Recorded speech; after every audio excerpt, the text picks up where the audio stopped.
Hello and welcome to the Dive Bar, where we dive into the games of the week. I'm joined again by Tyler, also known as Semino Moss, and finally returning host Trevor, also known as My Back is Sore. Welcome back. How are your guys' weeks? I hope they were good. Fabulous. No, mine's been good. Have had a lot of time off, so no beer league games yet this week. Cool, good, great. Nice that it's going well. Just a couple quick notes before we start hopping into the games. We are recording on Thursday, October 17th, which is happening before CR versus RAR. I'm not 100% sure when this episode is going to be going out, so I'm not going to say how many games are going to be happening between now and when this releases. Because I might get it out Friday. So just try and get it out before too many games happen. I might get it out Saturday. I don't know. Another minor thing is that just today, and Civiversary skin became available through the Player Days event. So if you haven't started playing your games, you can play those now to get them. And another quick thing. This isn't really like a side note. This is more so something important I think needs to be discussed. It's a recent kind of shift in the league meta that I think is quite vital, quite important. So, what are you guys' thoughts on Farm Merge Valley? Because I haven't played it yet. I know it's a big rage in the beer league Discord general channel. I know there's probably at least 8 people that play it consistently.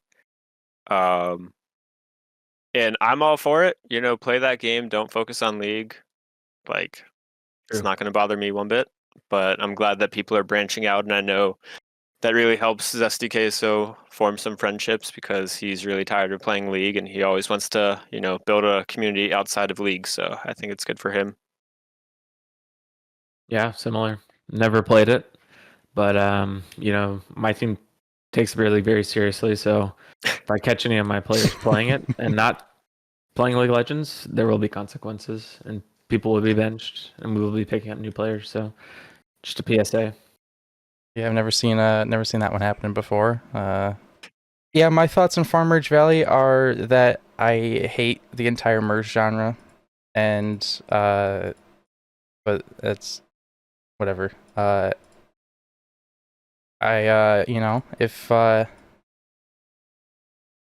If teams are playing it in the middle of their games and winning, it's impressive. If that was happening, hypothetically, if that was happening. But that's enough Farm Merge Valley because I'll start punching holes in my walls if I talk any more about that game. We can just hop straight into the games. I'm gonna go a little bit out of order for potentially obvious reasons, but we're gonna start with the highlight of all four of these games that we're gonna be talking about. BW versus PSR. BW winning in 3 games. PSR finally picking up their first loss. So, we had some interesting picks in this series, such as the AP Malphite jungle, but, I'll just let you take it away on your thoughts, Trevor, like what went well, what went wrong, and what you think kind of happened. Yeah, so first game, we did the PSR Classic. We won our 5th game of the season by being down kills. Just putting that out there. This is the 5th time it's happened. We just backdoor them. We just outpushed them. They couldn't really do anything. In the second game, like most series, we get a little spicy. And I decided to lock in AP Malphite jungle. And honestly, I didn't think it was too bad, but they played well. And yeah, we just got beat. It cleared much better than I thought. Zesty got a big lead top, but it just was not enough. And Rowdy finally got to pull out his tech of if you pick Smolder against a Malzahar, you can get infinite stacks because he drops his Voidlings and you get free stacks. So we did that, and the Malzahar Waps did not know that was a thing, it seemed like, because he kept continuously dropping them. So I don't even know what the number was, but Rowdy was at 200 by I don't even know, 15 minutes, whatever it was, but it was some ridiculous number. So he was really fed, but never got to use it because we don't team fight. And then the third game, we tried to lock back in, and Rowdy played the same exact matchup, but this time Malzahar did understand that the Voidlings did cause the Smolder to get very fed. So it wasn't as effective, but yeah, they just played really well. Like I've said all season, I think that all of these teams are good. So no matter if you're first seed or 10th seed or 9th seed, I mean, I think realistically, I think all the teams are good. And I think anyone can win any series. So yeah, bravo to them. They played really well. Yeah, I mean, I think obviously what really worked in game 1 for PSR was SD Queso did take teleport. But as you can notice in games 2 and 3, he did not take teleport. So not saying that that's why they lost, but that's definitely why they didn't win. And I think Trevor knows this already. Like Malzahar is one of Rowdy's go-to champions. I think it was contested. I'm not sure. Like I didn't look at the draft to see if it was first picked or not, because it might have been the Alawi as well to take away that from Zesty. But I think BW picking the Malzahar just shows like that champ is really strong and it can just clear waves and then move with the jungler. And I think that's something that game 2 kind of stunk for PSR, where like Trevor, yeah, he's on the Malphite, but it's not as I want to fight you right now like it is with all of his other champs for the most part. I mean, in game 3, Trevor brought out his Diana, which is like one of his, I don't know, patented picks, because he's like, all right, we lost that one. I really don't want to lose this series. But unfortunately, like the team fights just weren't there. So even though Rowdy did get a little ahead, like they just couldn't hit. But yeah. Also, one thing that I meant to mention is Briar's cute feet not here. I do think that hurt PSR a lot because he's been crushing it so far this whole True. season. So I think just missing Beast. that kind of threw off the whole flow of the team. Yeah, I think not having Briar's cute feet there, it's tragic. You always want those delectable toes with you. But yeah, I mean, like I remember the casters were saying in the match, like game 2, they were saying like pointing out the fact that Smolder can stack off of Malzahar's Voidlings, and it didn't seem like Malzahar really knew that. In game 3, it did seem like I don't know, it didn't seem. I guess yeah, it kind of seemed like the casters noticed it was happening less. It didn't actually seem like he knew, but it sort of like he knew. I don't know. It felt like he should have probably been like holding off on it a lot more, maybe. But I don't really know the power of the Voidlings very well because I'm just a Malzahar ARAM enjoyer, so I don't know how strong those Voidlings are in the solo lane. But yeah, just I don't know. It kind of felt weird. Game 3, like you looked good ish in terms of like the stat line, and then obviously like as Tyler said, the team fights just weren't quite there. Game 2, it was kind of weird that I mean, like, because SD Queso was doing so good, it's kind of just like looking like you're gonna win. But I feel like Brain Crane did really, really well this series too. And Brain Crane has been a player that I've pointed out in the past, where I've been like feeling like, man, this player is just like looks like they're doing so good, like they want to be doing better, but it's just like they just like can't quite find it. And this series, it feels like they finally found it. And also to go back to at the start of what you were saying, like how all these teams are really close together. These past couple of weeks, we've really been emphasizing that a lot more, especially Richie did too when he was talking about, like he's kind of feels like he's one of the top teams, but he wouldn't like go half into any of these matches. He's going full into every match because he thinks he needs to. So yeah, I think every team, is doing really good, and this series kind of like really proves that because the bottom seed took down the top seed. So Yep. A lot of close smites as well in this one, unfortunately. I think I missed like 3 smites with a combined 100 health between all 3 of them during the series. I think I missed a Baron smite by 10, and another one by 75, and then something else by like 10 or something. So unfortunate, but hey, you're gonna have those days. yeah, regardless, still a good series. But hey, it wasn't the end for PSR because jumping a little ahead of the other week 6 match into 2 versus PSR finally came back, won it in 3 games. Didn't win it in the first one, but needless to say, you, Trevor, kind of popped off. You locked in the Kazakhs, and when I saw that, I was like, all right, now they're going for it. Now they're gonna win. They're tired of losing now. So what were your thoughts on this series and the drafts and stuff? We started this series. Usually we win the first game. This is our first time this entire season not winning our first game. And then we get spicy after that. But I just said, screw it. Let's just get spicy game one. So locked in Shin. I don't know if I've ever played Shin before.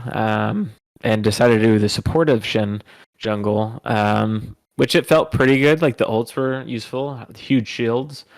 But we just didn't have enough damage. Zesty did a lot of damage, but actually he might have had the most in the entire game, I think. Maybe, I'm not sure. But yeah, we just didn't have the damage there, and I think our team works best on kind of what Tyler said, when I'm on something that has agency. That's why the Malphite doesn't work either.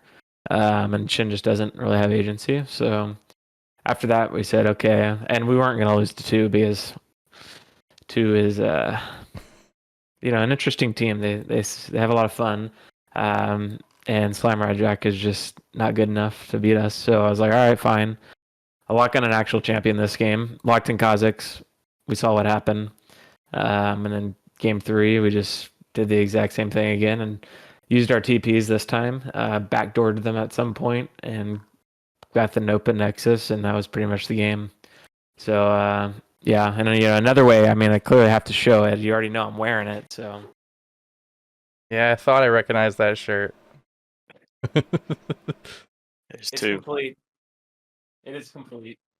So it was, we already knew it was coming. That's why I put it on the shirt. But yeah, it was a lot easier than I expected. We could have done it in 2, but we like playing League, so we did it in 3. Yeah. No, that's really nice of you because you also went on a nice 3-game loss streak, and I guess that really pissed you off. But you also had the reemergence of Briar's cute feet just coming out of nowhere. It seemed like the first game it did take Joe a little while to get going. Like this was clearly his worst game I think that he's had all season. The bot lane for 2 more, they're really good though. Like Austinator and Danny, I think they worked out really well this whole series for the most part. But yeah, once I saw game 2 and Trevor locked in Kazakhs, just like we all said, this is GG pretty much. At 24 minutes, he was 10-0-4 and their team had 20 kills. So he was all over the map making sure that 2 couldn't play. 2 was also missing out on what's his name, Fusro. So I think that hurt a little bit. Yeah, he's a lot of fun. He makes the series a lot more enjoyable just because he'll do random stuff. Kind of in PSR fashion, where he'll just split push as the jungler with an objective spawning, but he won't take teleport. So that's his one downfall. But I think this is, I don't know, Zesty pulling out Gangplank. He did his job. He stayed in lane, and then whenever there's team fight, instead of teleporting, he'd just use his ult across the map and pick up a bunch of assists that way. So I don't know. Good news. PSR get back in the win column, so then they're feeling a little bit more relaxed, and then next week, whenever they take on KGB, they're going to be in a false sense of security. I really gotta remember to keep my notes on this screen because I don't know how I forgot to mention this. But game 1, Xerath starting items. Do we want to talk about that, or we're just gonna act like that didn't happen? Definitely a misclick. But well, I honestly didn't think it affected him that much, though. He backed first back and was able to TP back and be fine. Yeah, and like people were saying in the chat, in the custom games, they're just gonna default to thinking Xerath is a support. True. So I think that probably just popped up as, hey, you should buy this item because you're playing Xerath. Yeah, the scoreline does look rough in game 1, and then in game 2, it's the same mid matchup, and then the scoreline is 7-0-3 instead of 2-5-3. So I don't know. I almost leaning towards it maybe did something, but it might have hurt farming a little bit, but realistically, it probably shouldn't have done much. Doran's items are good, but I don't think they're that insanely OP that it's gonna completely mess you up. So yeah, and shout out to, or I guess just anyone that is going to play 2 in the in the near future, just pick Morgana and Hue. Slammer, I can't pull anything else. Let's be honest here. He's old.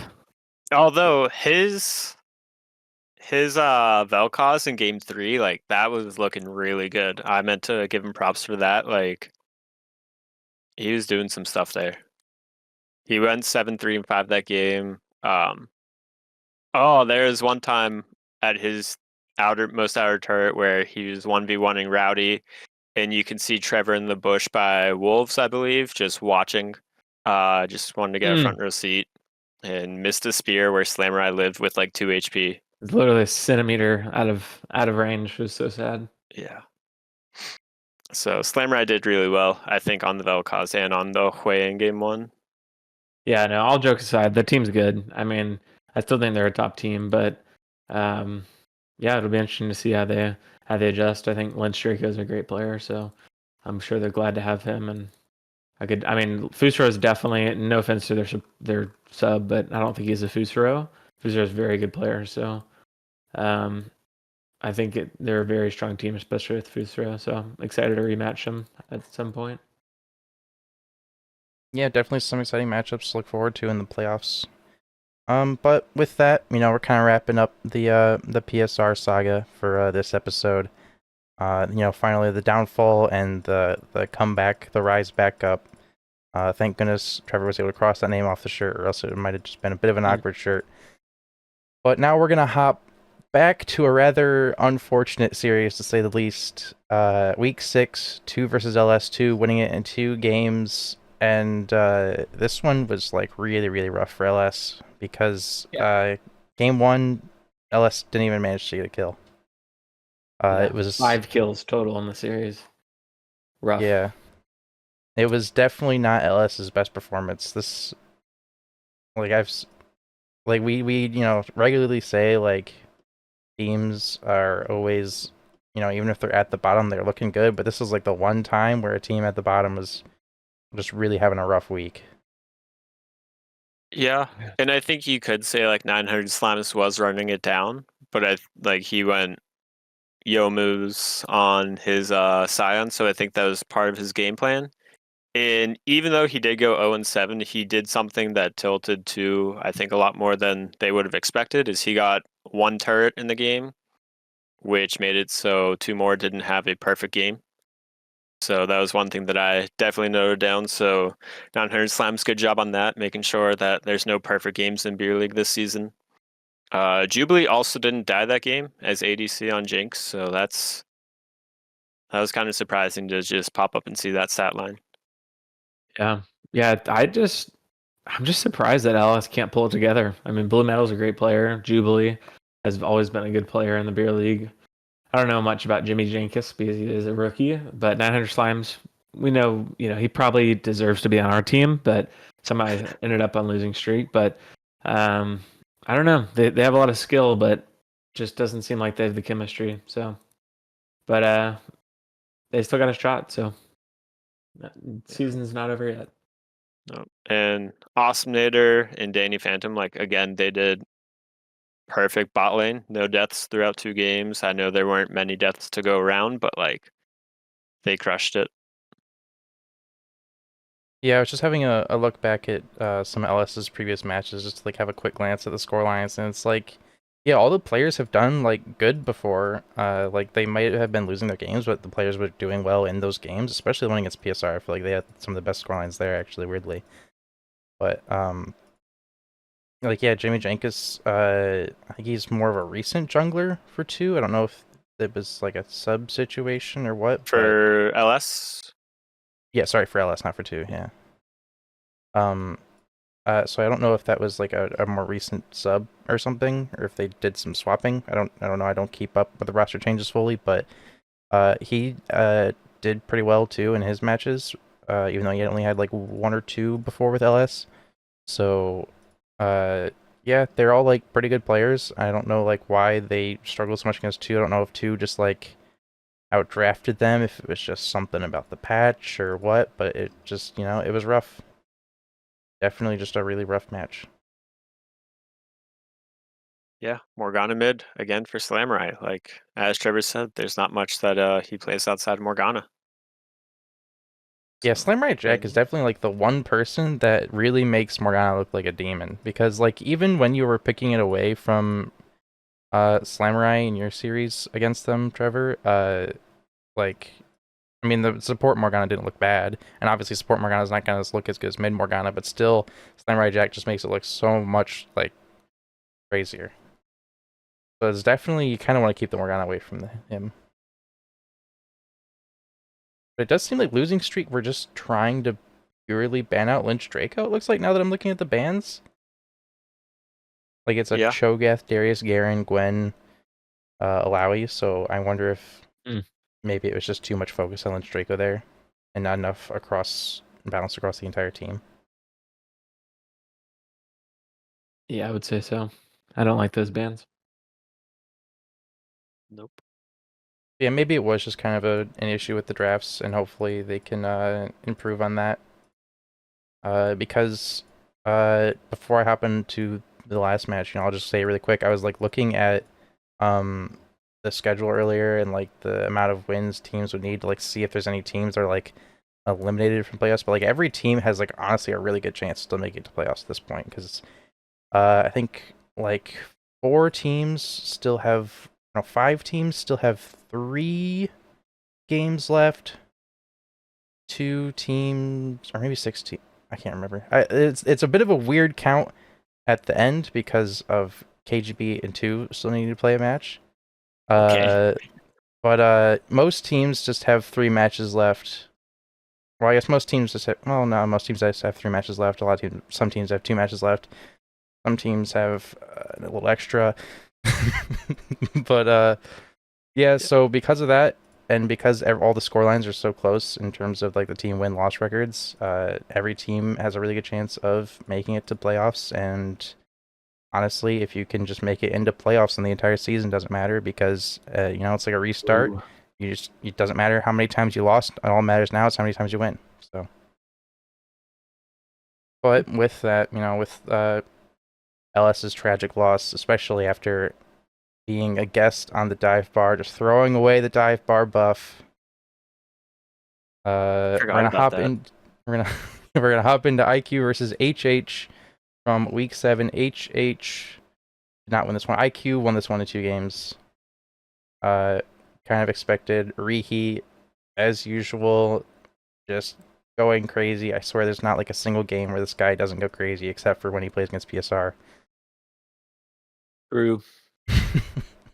That'll be the case in the playoffs if we play them again.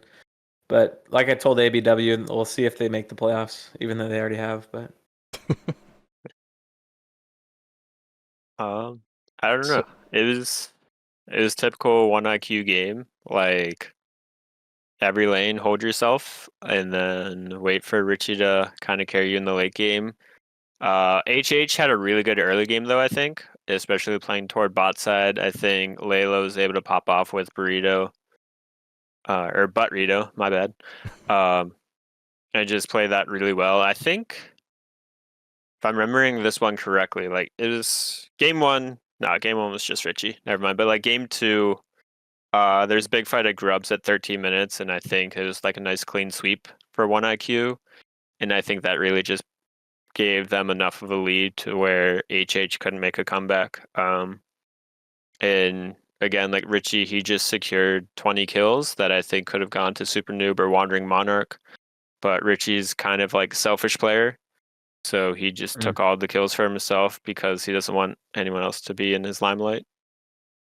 true. Yeah, game 1 was close. I thought it could go either way, but then I think game 2 it was kind of just a domination.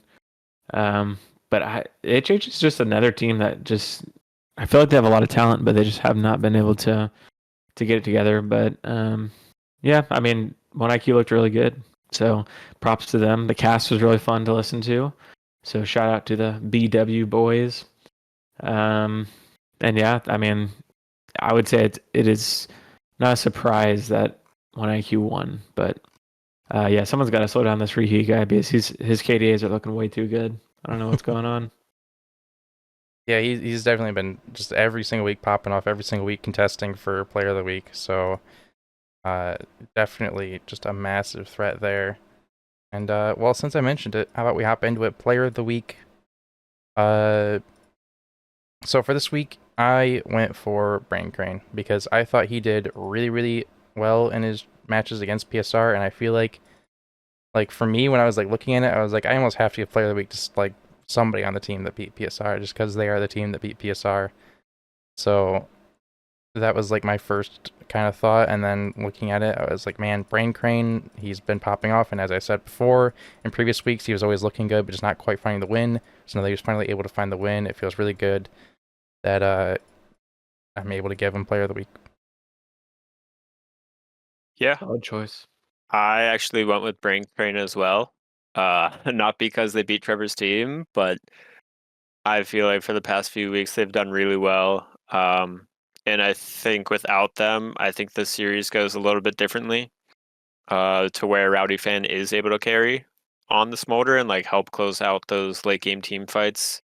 Didn't expect the collector on Twitch and going like partially AP, partially not, and split pushing as well. I think, for a team that really prioritizes them, or I don't know, a team that really values split pushing. I don't think PSR was really ready for another team to do that, especially with a solo ADC just wandering top lane by themselves. And I think Brain King did a great job of just exploiting that and carrying their team to a series win. Yeah, I mean, Brain Crane is definitely in the running, I would say, but I'm actually going to pick someone else from this series. I'm going to say SirPup44. He does not play jungle. It's not his main role. And he came in and did a really well. I mean, did a really good job. I mean, he's usually not even in their lineup. He's their sub, and like I said, he doesn't even play jungle. So I thought he did really well. He came in, was really effective on the Amumu, made it really annoying to play a lot of these games, and yeah, I just thought. I mean, I think Brain Crane and Trash Can did great, but they were also going against two off or not two off rolled, but Sergeant Mithra was off rolled, and yeah, so I think it was both of them had great performances, but my vote would be SirPup. Yeah, I mean, and you said that this was the series where like you were having a lot of like I don't know if he was necessarily outsmiting you, but this is the series you said he had a lot of bad smites, right? Yep. So I mean, if he's off-roll jungle and he's, I mean, at least his team is securing the objective. I'd have to look at the clips to see if it was necessarily his like having a better smite or whatever. But I guess it's fair to say he did pretty good. But yeah, I'm still going with Brain Crane just because of his past performances and this performance. Even if you're kind of playing into a lane that's a little bit easier, you still have to play into the end game as an ADC. It's can be pretty easy to be taken out by a lot of things, especially an AP Malphite. So the fact that they did very well into all of that is pretty impressive. So I'm glad Brain Crane was able to show up, show off, and claim Player of the Week. So, but with that, congratulations to Brain Crane, and moving on to some top teams, or well, the team rankings. Because now 1IQ and PSR are tied up at the top. Except PSR has the tiebreaker. True. That is, I didn't consider that one. Yep. But we'll have to see how it comes the upcoming weeks. And so going down from there, you've got, I'm just looking at the official rankings right now. You got two more KGB, and then tied with KGB. Well, I guess not technically tied yet because KGB's weirdly has a lower score line. Don't know why that is. Couldn't tell you. Tied with them though, ABW, HH, and then below that CR and RAR, and then BW and LS. But being that this episode is the episode where BW took down PSR, it makes it really hard to actually come up with some like team rankings here, because it's like, man, the bottom team took down the top team. I mean, you could say it's a fluke, or you could say it's talent, but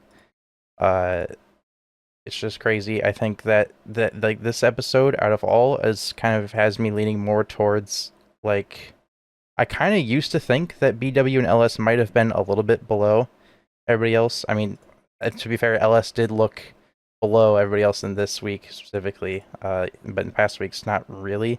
But I feel like in this week specifically, like every team's legitimately looking really, really good. Um, and like I think 1IQ, PSR, and 2 are probably still looking a little bit better. 1IQ mainly because of Richie, uh, and PSR mainly because of Macro. So it's just those teams are devastating. I feel like 2 is probably like the most balanced out in terms of where their like uh sort of wins come from. So yeah, it's kind of my thoughts is 1IQ, PSR, and 2 are kind of at the top, maybe. And then everybody else from there is kind of like grouped up together. But even with that, I feel like that like the lower grouping or whatever could still very easily contest with the top 3 that I sort of pointed out. So I feel like it's not even really like there is a top 1, but I feel like currently if I had to put on a top 1 at the very least, I probably wouldn't rank any others. But 1IQ would probably be my top team, but that's like just because of how dominant Richie is every single week. Trevor, what are your thoughts, or what are your rankings? I mean, I think it's pretty obvious. PSR absolutely dumpstered 1IQ in a 2-game series. I mean, it wasn't even close, to be honest. One was less than 30 minutes. The other one, we were kind of just playing around, and we still beat them, despite not even having as many kills as them. So, I mean, I think it's obvious. PSR is definitely number 1. I would definitely agree that 1IQ is a good team. So they're number 2. Actually, no. You know what? I think 2 is better than 1IQ. I'm going to be honest here. And it's going to be fun to watch that series because that's going to be in 2 weeks. It's the last week of the series. So I'm actually going to go PSR 2 because I think 2 is good. Like when we played both of them, if Fusro would have been there, I think we could have lost that series. So if Fusro does play, I think comparatively, because we played both of them, 1IQ is a lot worse than 2. Like they're not even close to as good as them. So, yeah, 1IQ, or I'm sorry, PSR 2, 1IQ, ABW, and then clumped up together is the rest of the 6. And I think it's really close, and I'm excited to see what happens because there's some big matches coming. Roar, LS is the last week of the season, LS versus CR, and all these guys are bottom teams that need wins. So BW has a rough one because they have to play at 1IQ and then HH. So we'll see, but those are my rankings for now. Yeah. I don't know. I know Trevor's not going to like this one, but I think with Richie just being able to pop off every single week, I mean, like I know Trevor likes to experiment with different champs, like at least one game a series, because you never know when you're going to need them come playoffs. But I think just the consistency that we've seen from 1IQ, it is enough to put them in number 1. Obviously, PSR is like a 1B or a 1A. They had a fluke week. Trevor did have to come back from traveling miles and miles. So, maybe we can blame a lack of sleep for 2 taking a game off them. After that, I guess we'll put 2 number at the 3rd spot. And I don't know. HH, ABW, KGB, like I always had ABW up pretty high on my rankings, and I wasn't a big believer in HH, but HH has been playing pretty well past few weeks, so maybe I don't know. I think I might have to throw KGB at number 4, followed by HH just because they beat ABW, and then throw in ABW. CR against Roar, that's going to be a big matchup on Thursday, so I'm not sure who's really going to win it. I think it should be a pretty good series coming down between Mui and Eric29. And then the bot 2 teams, LS did beat BW, so I might have to give them the little edge there, even if BW did take down PSR. But I mean, if you're missing Briar's cute feet, then I don't know if that series wins even counts. So I'm going to put LS number 9 and BW at 10. Yeah, I mean that sounds good. And I wanted to kind of like hop back onto IQ just for like a quick moment because I've been saying like one IQ looking so good because of Richie, but also to be fair, I just like quickly like looked back at their roster and I was like, wait, there's like multiple players on this team that have actually been players of the week. Super Noob and sort of like unofficially Sleepy Panda was like I went back to week 2 and there's not really an official selection, but it was kind of looking like we were all leaning towards Sleepy Panda at the time, or at least the majority was leaning towards Sleepy Panda, so it was kind of looking like Sleepy Panda had that one. So Sleepy Panda, Super Noob. And then Wandering Monarch has also been performing pretty well. So it's like they do have a pretty good team overall. It's just that Richie is just so extremely dominant every week that it kind of overshadows the other teammates' performances. But it kind of makes me wonder that if a team goes up against them, manages to kind of make Richie a little more useless through bans or through the picks, it'll be interesting to see how much the rest of the team can step up, because definitely good players there, but Richie is just always dominating so severely that it's hard to really see. Yeah, I'd agree with all of that. All right, but with that being wrapped up, we could talk about some of the upcoming matches. So obviously, week 4, super exciting for week 4 to finally wrap up. 2 versus KGB playing. Been waiting. Yeah, it'll be a fun one. I think it's Friday night of the 18th, so whenever this comes out. It should be a pretty good matchup. I believe everyone for 2 will be there. Not sure if we're going to have Pat Jones for game number 1. So 2 would be pretty lucky if he's unable to make it, but he'll be there for games 2. Well, just game 2 because we should be winning game 1 irregardlessly. And then we take on LS Sunday night, so that should be another good matchup. I think we match up with them pretty well. And we might have to do some lane swapping. We'll see. Not sure just yet. Spicy lane swapping. Mm-hmm. All right, Always. and the only other match that I will want to kind of really highlight here, coming into week 8, obviously we mentioned earlier, PSR versus KGB. All right, Flame Trash Talk, start now. Trevor's just really good at the game. I really love how he doesn't go mid lane, and I'd really appreciate it if he, kept up that attitude of not going mid lane. It's nice to be on an island sometimes and just enjoy my free time there. So as long as we're not getting too many ganks from Trevor, I'll be pleasant and happy. Oh, and he's probably the second best in Italy in the matchup. So yeah, we don't need to go mid lane because Simenomas is going to get washed. I mean, absolutely wasted by Rowdy. Rowdy's been the best mid laner all season long. Ree has nothing against him. I mean, Ree's been doing good against the bad teams, but then when it comes up to the good teams, he doesn't perform. And that's just simple. You look at the stats. So yeah, Rowdy's the best mid laner in all of the league.